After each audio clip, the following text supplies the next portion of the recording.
నేటి నుంచి పార్లమెంటు ప్రత్యేక సమావేశాలు జరగనున్నాయి. లోక్సభ ముందుకు మహిళా రిజర్వేషన్ బిల్లు రానుంది. ఈ నేపథ్యంలో ఏపీ నుంచి ఢిల్లీకి 30 మంది మహిళా మంత్రులు, ఎమ్మెల్యేలు, చైర్పర్సన్లు చేరుకోనున్నారు. లోక్సభలో మహిళా బిల్లు ప్రవేశపెట్టనున్న నేపథ్యంలో ప్రత్యక్షంగా గ్యాలరీ నుంచి వీక్షించనున్నారు.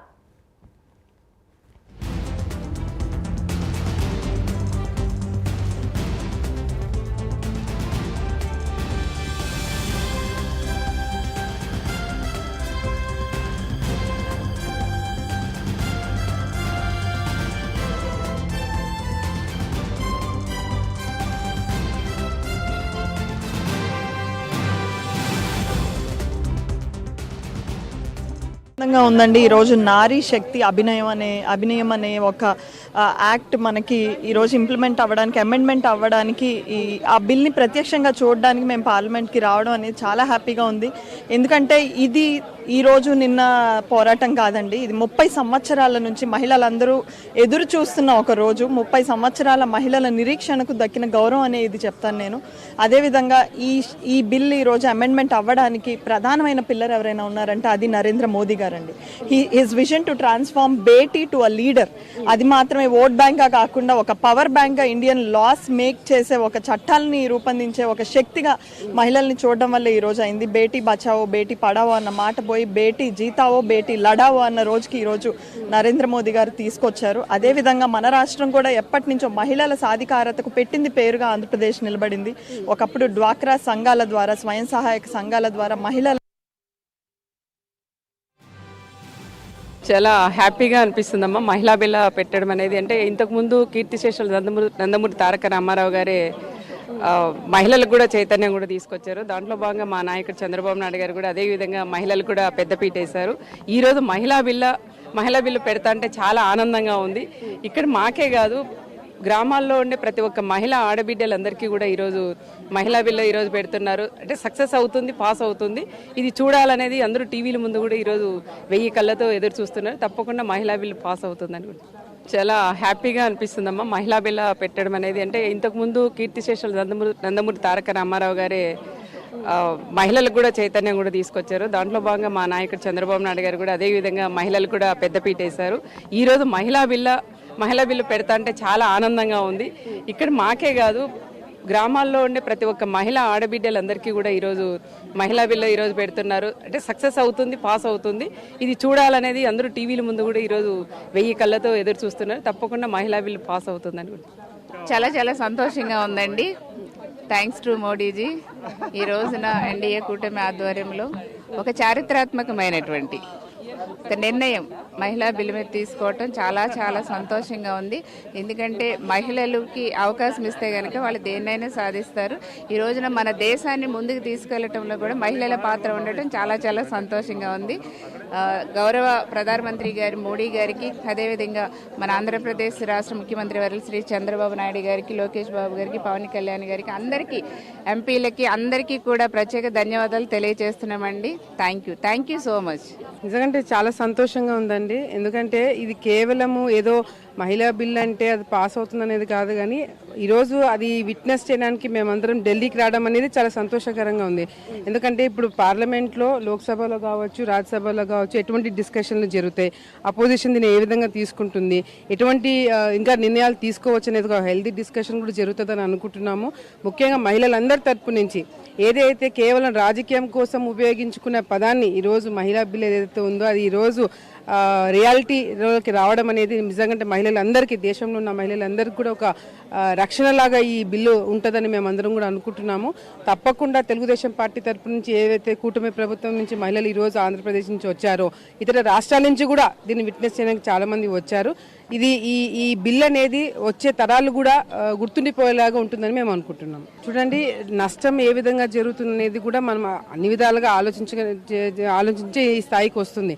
మహిళా బిల్లు లేదంటే ఏదైతే ఇప్పుడు రావడం జరుగుతుందో, ఈ దేశంలో ప్రతి ఒక్క నియోజకవర్గానికి ఈరోజు మహిళలు పాపులేషన్ లేని నియోజకవర్గం లేదు కదా.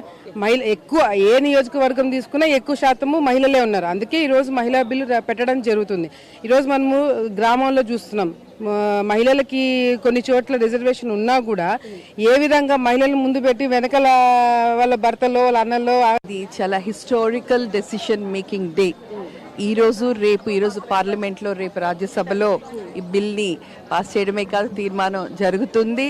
And today is a special day because women's day అనేది సెలబ్రేషన్ వేరు. ఈరోజు నిజంగా మహిళా సాధికారత చేసి చూపెట్టిన మోడీ గారిని మనం తక్కువ అంచనా వేయడానికి లేదు. ఇక్కడ అందరం కూడా మేము ఏపీ నుంచి, సౌత్ ఇండియా నుంచి వచ్చాం. We all are for that. Today is going to be a historical decision. Yes, we are going to, and దీనికి ప్రత్యేకంగా మనందరం కూడా మహిళా లోకం, నారీ లోకం అందరూ కూడా మేమందరం ముందుకు వెళ్తూ తప్పకుండా ఇది ఒక హిస్టారికల్ డెసిషనే కాదు, ఉమెన్ ఎంపవర్మెంట్కి నాంది పలుకుతున్న నిర్ణయం ఇది. అండ్ అదృష్టంగా భావిస్తున్నాం ఇది మా టైంలో మేమందరం కూడా దాంట్లో పార్టిసిపేట్ చేయడం. అసలు ప్రత్యక్షంగా మీరు చూడడం అన్నది కూడా అసలు వెరీ గ్రేట్. ఎస్, నిజంగా ప్రత్యక్షంగా చూడడం, దట్టు ఇప్పుడు మేము పదవుల్లో ఉండి ఇది మాకు ఒక అదృష్టంగా భావిస్తున్నాం. మేము కూడా దీంట్లో ఒక part of the government and central గవర్నమెంట్లో ఇక్కడ మోడీ గారు చేసింది ప్రతిదీ కూడా ఒక హిస్టారికల్ డెసిషన్ అవుతుంది. ఈసారి అందరి తరపున ఆయన మాట్లాడతారు. ఈసారి నారీ లోకం గురించి ఆయన తీసుకున్న నిర్ణయం అనేది, ఈ బిల్ అనేది చాలా ముఖ్యమైనది, ప్రధానమైనది. We are so happy. ఎస్ అండి, వీఆర్ వెరీ హ్యాపీ. యాక్చువల్గా నా పర్సనల్ లైఫ్ గురించి వస్తే నేను ఒక డాక్టర్నండి. లైక్ మా ఫ్యామిలీ ఎలా ఉంటుందంటే లేడీస్కి ఎడ్యుకేషన్ చాలు అండ్ జాబ్ చాలు అనుకునే మెంటాలిటీ. అంటే లైక్ పాలిటిక్స్కి రావాలి అంటే ఉమెన్స్కి అంత ప్రియారిటీ ఇచ్చే ఫ్యామిలీ కాదండి. లైక్ మా ఫాదర్ ఎక్స్ ఎమ్మెల్యేగా చేశారు, సూలూరుపేటకి ఎమ్మెల్యేగా చేశారు. నేను తిరుపతి డిస్ట్రిక్ట్ సూలూరుపేట ఎమ్మెల్యేనండి.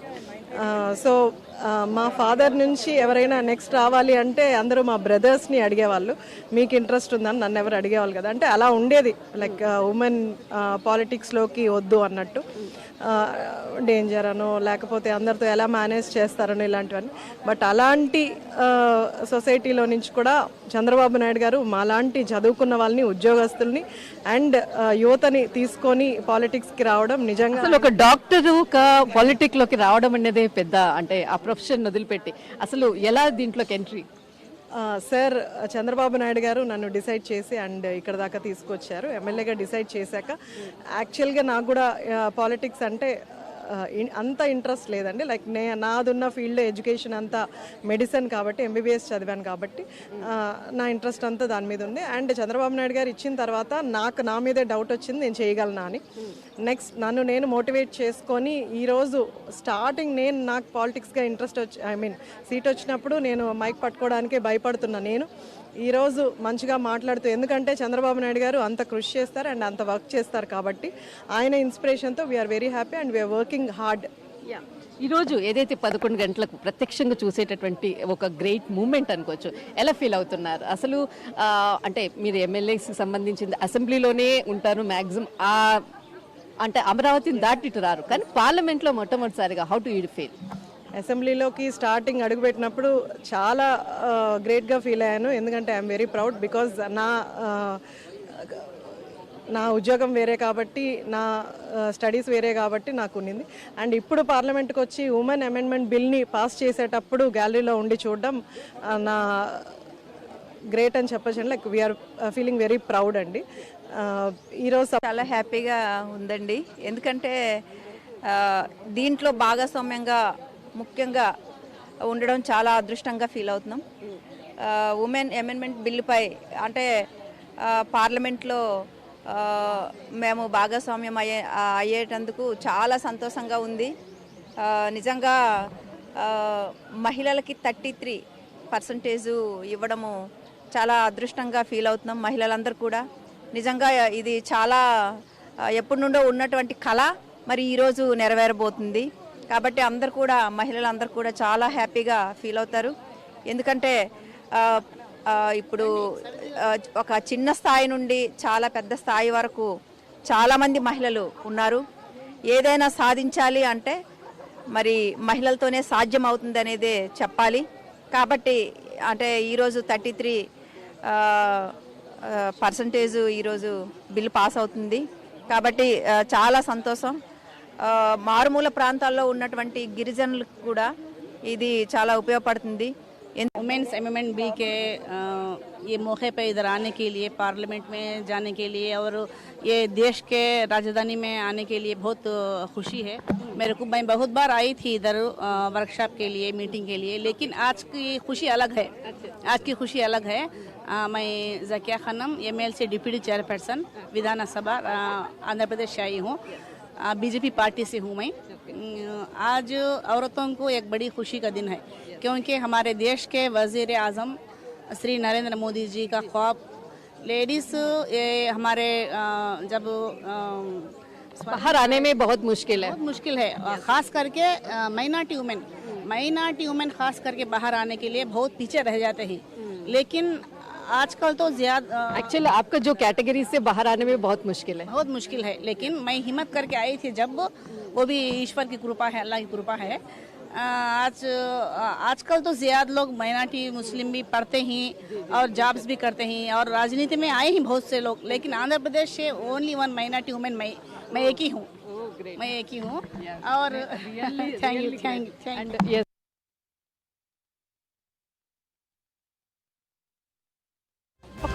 కార్యకర్తగా ఈ దేశ వారసురాలిగా చాలా గర్వపడుతున్నాను.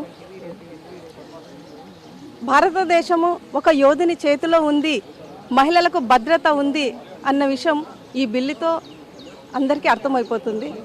ఎవరైతే విమర్శలు చేస్తున్నారో దేశం ఒక సురక్షిత యోధుని చేతిలో ఉంది అని మనం అందరం మరొక్కసారి నమ్మాలి.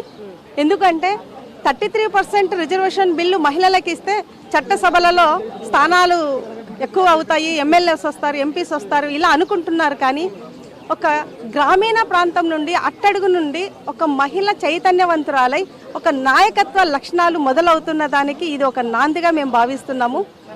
ఈరోజు భారతదేశంలోనే అన్ని జిల్లాలలో ఎక్కడైనా కూడా 33% రిజర్వేషన్ గురించి చాలా వరకు తెలియని వాళ్ళకు కూడా తెలుసుకోవాల్సిన అవసరం ఏర్పడి ప్రతి ఒక్కరూ నారీ శక్తి యొక్క గొప్పగా, అంటే ఒకప్పుడు ఆడపిల్లగా పుడితే చాలా తక్కువగా చూసే ఈ సమాజము ఈరోజు ఆడపిల్లగా ఉంటే మేము చట్టసభలలో ఉండేవాళ్ళమేమో, నాయకత్వ లక్షణాలలో ముందు ఉండేవాళ్ళమేమో అనేది ఒక భావన కలుగుతుంది.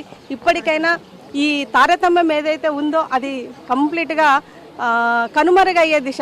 మహిళలకు పెద్దపీట వేసిన ప్రభుత్వం కూటమి ప్రభుత్వం. మోడీ ప్రభుత్వంలో మహిళలకు భద్రతే కాకుండా అన్ని విధాలుగా మేము ముందడుగు వేయడానికి మాకు వచ్చిన గొప్ప అవకాశం. జై హింద్, జై భారత్. చాలా ఎక్సైటింగ్గా ఉందండి. యాక్చువల్గా మా రీజనల్ పార్టీ అండ్ మాది తెలుగుదేశం పార్టీ మహిళా పక్ష పార్టీ అనేది ఫస్ట్ నుంచి కూడా ఉంది. అండ్ మా లీడర్ నారా చంద్రబాబు నాయుడు గారు, ఈ ఎఫర్ట్ అంతా నారా లోకేష్ గారిదండి. అందరూ ఖచ్చితంగా వెళ్లాల్సిందే ఆదేశాలు ఇవ్వడం జరిగింది. సో మొదటి నుంచి కూడా తెలుగుదేశం పార్టీ, ముఖ్యంగా నారా చంద్రబాబు నాయుడు గారు, అలాగే ఈ పార్టీ ఫౌండర్ స్వర్గీయ ఎన్టీ రామారావు గారు మామూలుగా మహిళలకి ఆస్తిలో సగం హక్కు ప్రాపర్టీస్ ఇవ్వటంలో కానీ, అట్లాగే మహిళా యూనివర్సిటీ స్థాపించడం కానీ, మహిళలు ఫైనాన్షియల్ ఆర్థిక స్వావలంబన ఉంటేనే వాళ్ళకు రెస్పెక్ట్ దొరుకుద్ది అని డ్వాక్రాని ఇంట్రొడక్షన్ చేయటము, అట్లాగే పసుపు కుంకుమ స్కీమ్స్. మేము ఏ స్కీమ్స్, మా సార్ ఏ స్కీమ్స్ రూపొందించినా కూడా అది మహిళల్ని దృష్టిలో పెట్టుకొని ఆ స్కీమ్స్ అన్నీ కూడా ఆయన రూపొందించడం జరుగుతుంది. సో నిన్న కూడా పార్టీ పోస్ట్లో 50% మహిళలకే కేటాయించడం జరిగింది. అండ్ నేను కూడా లోకల్ బాడీ రిజర్వేషన్ నుంచి వచ్చిందండి. బీసీ మహిళా రిజర్వేషన్ అయితే విజయవాడ సిటీకి, సో నేను ఎంపిక కాబడ్డాను. అలా నా ప్రస్థానం స్టార్ట్ అయింది. సో అదేవిధంగా ఈ ఉమెన్ బిల్ని కూడా పార్టీలకు అతీతంగా యూపీఏ ఉన్నప్పుడైనా సరే, ఎప్పుడైనా సరే సార్ చంద్రబాబు నాయుడు గారు పార్టీలకు అతీతంగా దీన్ని ఎంకరేజ్ చేసుకుంటూనే వచ్చారు. ఇప్పుడు ఇది నిజంగా ఒక పూర్వజన్మ సుకృతం కింద భావించాలి. It's very honour to all of us. Especially నేను ఎందుకంటే మాట అంటున్నానండి, ఇప్పటి నుంచో ప్రతి ఒక్కరి నోట కూడా మా చేతి వచ్చేసరికి ఉమెన్ ఎంపవర్మెంట్, జై హో మహిళ ఇలాంటి పదాలు ఉపయోగిస్తారే తప్పించి ఆ ఉమెన్ సాధికారత గురించి వచ్చేసరికి ఈ రోజుకి కూడా చాలామంది ఒక వెనకడుగేసే పరిస్థితులు కనిపిస్తున్నాయి. కానీ వెరీ ఫార్చునేట్ థింగ్ ఏంటంటే అలాంటి ఉమెన్కి జెండర్ ఈక్వాలిటీ ఇచ్చిన 1986లోనే జెండర్ ఈక్వాలిటీ ఇచ్చిన పార్టీలో మేము ఒక మెంబర్గా ఉండటం అనేది మా అదృష్టం. సో యాజ్ ఆఫ్ దట్ మేము ఈ రోజు వరకు కూడా అంతే గౌరవంగా ఈరోజు మహిళలు అన్నది తెలుగుదేశం పార్టీలో బతకగలుగుతున్నాం. ఇలాంటి ఆపర్చునిటీ ప్రతి ఒక్కరికి రావాలి, ఎస్పెషల్లీ నాలాంటి వాళ్ళు. నేను రాజకీయాల్లోకి రావాలనుకునేటప్పుడు ఒక ప్లాట్ఫామ్ గురించి ఎదురు చూసినప్పుడు గౌరవ ముఖ్యమంత్రి గారు ఆ రోజు నన్ను పిలిచి ఏం చదువుకున్నావమ్మా అని అడిగారు, కానీ ఎంత ఆస్తుందమ్మా అని అప్పుడు అడగలేదు మమ్మల్ని. సో దట్ టైప్ ఆఫ్ అంటే ఆ రోజు నాకు ఆ అవకాశం ఇచ్చారు కాబట్టే కదా ఈరోజు ఒక టీచర్ స్థాయిలో ఉన్న వ్యక్తిని నేను ఈరోజు హోమ్ మినిస్టర్ పొజిషన్కి వచ్చాను. నేనేంటంటే ఇలా నాలాగా ఎదురు చూసేవాళ్ళు చాలామంది ఉన్నారు. ఎంతో ఉత్సాహంగా మేము కూడా చేయగలమని నమ్మకంతో దానికి సరైన ప్లాట్ఫామ్ లేక